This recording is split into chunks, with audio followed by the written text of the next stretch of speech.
The clock on my dashboard read 3:47 p.m. It was a Tuesday. I was sitting in my beat-up Honda in the sprawling parking lot of the Children's Hospital of Pittsburgh, the scent of antiseptic clinging to my scrubs like a second skin. I'd just finished a 12-hour shift in the pediatric ICU, one that ended with us losing a sweet little boy with a congenital heart defect. My entire body felt hollowed out, a bone-deep exhaustion that no amount of coffee could fix.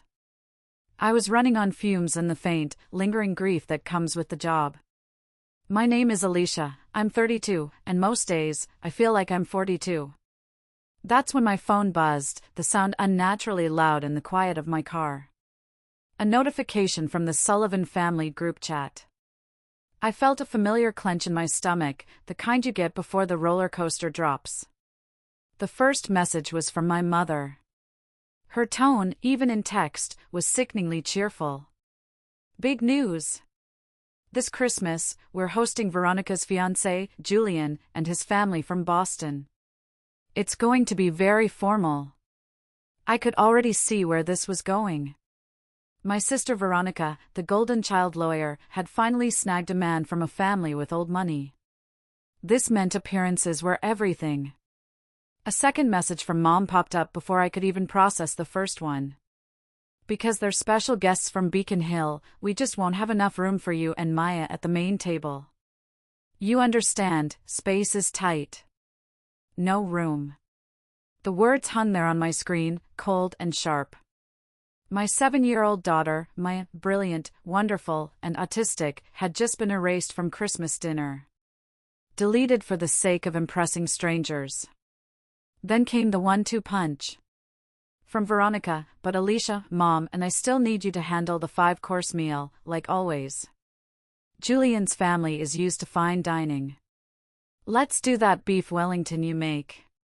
And finally, from my father, and don't make a scene about this, Alicia. I don't want any drama. I'm still expecting that Rolex Submariner you promised me. I stared at the screen, my breath caught in my throat. It wasn't shock. It wasn't even rage, not yet. It was a profound, chilling numbness. The audacity was almost surgical in its precision. They had disinvited my child, demanded my labor, and invoiced me for my father's luxury watch all within the span of 90 seconds. I watched another nurse walk to her car, holding hands with her husband who'd come to pick her up. They were laughing. And in that moment, I realized that after 32 years of being the Sullivan family's resident doormat, I was done. This wasn't new. This was just the Tuesday afternoon edition of the Sullivan family saga. For as long as I could remember, I was the fixer, the planner, the unpaid caterer and therapist. The family's load-bearing wall. I glanced at the small, faded scar on the back of my hand, a permanent reminder of Veronica's law school graduation party 3 years ago. I didn't just plan it. I drained my savings account to put down the deposit on the venue after Veronica forgot. I stayed up for 48 hours straight, baking 200 miniature lemon tarts by hand because she'd also forgotten to order dessert. The burn was from a hot baking sheet, a searing pain I'd ignored because the caterer, me, couldn't stop. Later, hidden in the kitchen, I overheard Veronica telling her friends she'd hired a private chef for the occasion. She never even said thank you. And last spring, when Dad needed his gallbladder removed, who took 2 weeks of unpaid leave from the hospital to be his caretaker? Not Mom, who was too stressed to handle the traffic to the hospital. Not Veronica, who had a major case she couldn't possibly step away from. It was me. I was the one who drove him, held the vomit bucket, and flushed the 4 lines. I looked in my rearview mirror at Maya's booster seat. It was covered in glittery stickers of planets and constellations. Saturn was her favorite. She'd been meticulously planning our Christmas since October, drawing detailed charts of cookie baking schedules and decoration deployments. She could name all 4 of Jupiter's Galilean moons, but to my family, she was just an inconvenience. How was I supposed to go home and explain to my beautiful, brilliant little girl that Grandma and Grandpa thought she wasn't good enough to sit at their table? That her existence was less important than a slab of beef and puff pastry and a 5-figure watch on my father's wrist? The cold numbness inside me was slowly starting to harden into something else. Something solid. Something like resolve. My family never understood Maya. To them, her autism was a character flaw, a social liability. They didn't see the little girl who could look at the night sky and trace the path of Orion's belt.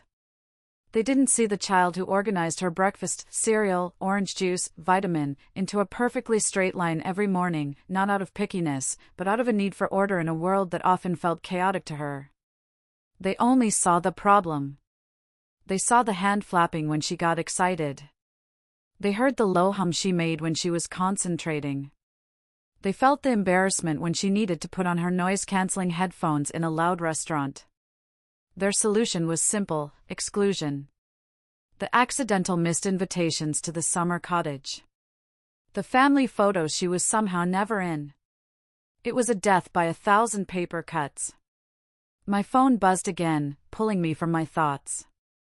It was Veronica. Oh, and by the way, Dad's Rolex is the Submariner model.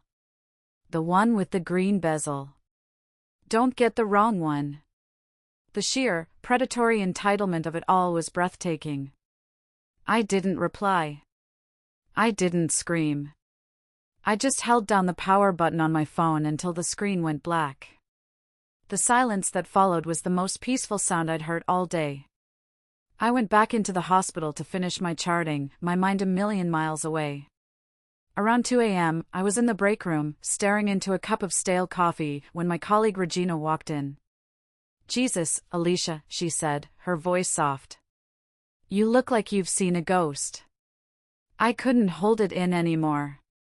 I powered my phone back on, intending to show her the messages. But what I saw made my blood run cold. 20 missed calls.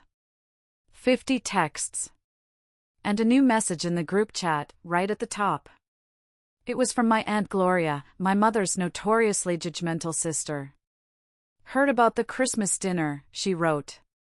"So excited to finally meet Julian's family. What time should we arrive?" They had invited extended family. There was plenty of room. There was always room. Just not for us. The lie about tight space was so blatant, so insulting, it physically hurt. The tears I'd been holding back all day finally came. "My family," I choked out, the words tasting like poison. "They're ashamed of Maya. They're ashamed of my daughter because she's autistic." Saying it out loud, to another person, made it real. It wasn't a misunderstanding. It was a deliberate act of cruelty. The next morning, Maya bounced into the kitchen wearing her favorite pajamas, the ones covered in constellations. "Mommy, only 10 more days until Christmas. Can we make the Saturn sugar cookies this weekend?" Her excitement was pure, untainted by the ugliness of the adult world. Watching her carefully line up her planet models on the table, my heart both broke and hardened with a fierce, protective love. That's when the idea struck me. It wasn't a thought, it was a lightning bolt. I opened my laptop, my fingers flying across the keyboard. I Googled luxury Christmas getaways. I found a Home Alone experience package at the Plaza Hotel in New York City. The price, with the suite overlooking Central Park and the extravagant ice cream sundae service, was almost exactly the same as a brand new Rolex Submariner. I turned the laptop towards my daughter. "Maya," I said, my voice steady for the first time in 24 hours. "How would you like to have a real Christmas adventure in New York City? Just you and me." Her eyes, big and brown, went wider than I had ever seen them. A slow, brilliant smile spread across her face. "Like, with a fancy hotel room and room service and giant Christmas trees?" "Exactly like that, sweetheart." In that moment, I booked it. The flights, the hotel, the whole damn thing. The war was over. I had just declared my independence. If you're enjoying this story, please hit that like button and subscribe to the channel. And let me know in the comments what city you're watching from. Every comment helps this story reach more people. Thank you so much. The next few days, my phone became a weapon used against me. The calls were relentless. My father left a voicemail that was pure, distilled rage. Alicia Sullivan. You call me this instant. This childish behavior has to stop. We have a 5-course meal to plan. The irony of him yelling about a meal I was supposed to cook but not eat was apparently lost on him. My mother finally got through to me while I was on my lunch break. Her voice was tight with a barely controlled panic. Alicia, thank God. Where have you been? Do you have any idea how stressed Veronica is? I took a slow bite of my sandwich. I have a question for you, Mom, I said, my voice unnervingly calm. At this formal dinner, where exactly are Maya and I supposed to eat? There was a pause. Don't be dramatic, Alicia, she finally snapped. You know how Julian's family is, they're used to certain standards. It would just be better for everyone if you and Maya managed the kitchen. You can have a plate after the guests leave. So, we're the hired help. You are being so sensitive, she shrieked, her voice rising. You're selfishly trying to ruin your sister's big moment. No, I said, my voice like ice. I'm done. Good luck with the beef Wellington. I ended the call. For the first time in my life, I hung up on my mother. It felt like breaking a fever. December 23rd arrived, crisp and bright. We boarded the Amtrak train out of Pittsburgh, Maya's face pressed against the window, her sketchbook open as she tried to draw the blur of the passing scenery. It was then that my phone rang. Mom.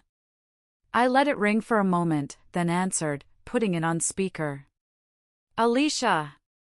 Where are you? She yelled, the sound of a chaotic grocery store in the background. I'm at Giant Eagle. Where is the shopping list you always make? I don't know what to buy for this beef, whatever thing. I'm not making a list this year, Mom, I said calmly. What do you mean you're not making a list? Veronica doesn't know how to cook. You can't do this to your family. You should have thought about that, I replied, my eyes on my daughter, who was happily humming to herself, before you decided my daughter wasn't good enough to sit at your table. Where are you? Your voice sounds different. I looked out the train window as the city of Pittsburgh receded behind us, then at my beautiful child, perfectly content in her own little world beside me. I felt a sense of peace wash over me that was so profound, it almost made me dizzy. I'm exactly where I belong, Mom. I hung up and powered off my phone. Walking into the lobby of the Plaza Hotel was like stepping into a movie. Massive crystal chandeliers dripped from the ceiling, and a 20-foot Christmas tree glittered with thousands of lights. Maya just stood there, her head tilted back, her mouth in a perfect O of wonder. The magic was in the details. The concierge didn't just check us in, he knelt down to speak to Maya directly, asking her what she was most excited to see in New York. He didn't stare when she flapped her hands in excitement, he just smiled and offered her a special Plaza teddy bear. Here, her joy wasn't a problem to be managed. It was something to be celebrated. Our suite had a sweeping view of a snow-dusted Central Park. That night, we didn't go to a fancy restaurant. We ordered room service, 2 grilled cheese sandwiches, a mountain of French fries, and 2 enormous chocolate milkshakes. We ate in our fluffy hotel bathrobes, sitting on the giant bed, and watched the horse-drawn carriages circle the park below. This was Christmas. This was family. No strings attached. Out of curiosity, I turned my phone back on later that night. 30 missed calls. But amidst the panicked texts from my parents, there were others. A text from my cousin, Miles, in California, Alicia, Aunt Gloria told me. Good for you. It's about damn time. From my Aunt Iris in Pittsburgh, I am so proud of you, honey. Don't you ever let them treat you and that beautiful baby girl like you're less than. On Christmas Eve, we went ice skating at Woolman Rink and saw The Lion King on Broadway. Watching Maya's face, illuminated by the stage lights, her eyes wide with pure, unadulterated awe as the curtain rose, that was worth more than every Rolex in the world. For the first time, I wasn't managing her experience for the comfort of others. I was just sharing in her joy. On Christmas night, as Maya slept soundly in the giant hotel bed, my phone rang. It was Veronica. Her voice was small, cracked, and stripped of all its usual courtroom authority. Alicia, it was a disaster. I waited. Oh. The beef Wellington. She started, her voice breaking into a sob. It was raw on the inside and burned on the outside. Mom set off the smoke alarm. Dad had to use the fire extinguisher. We had to order pizza, Alicia.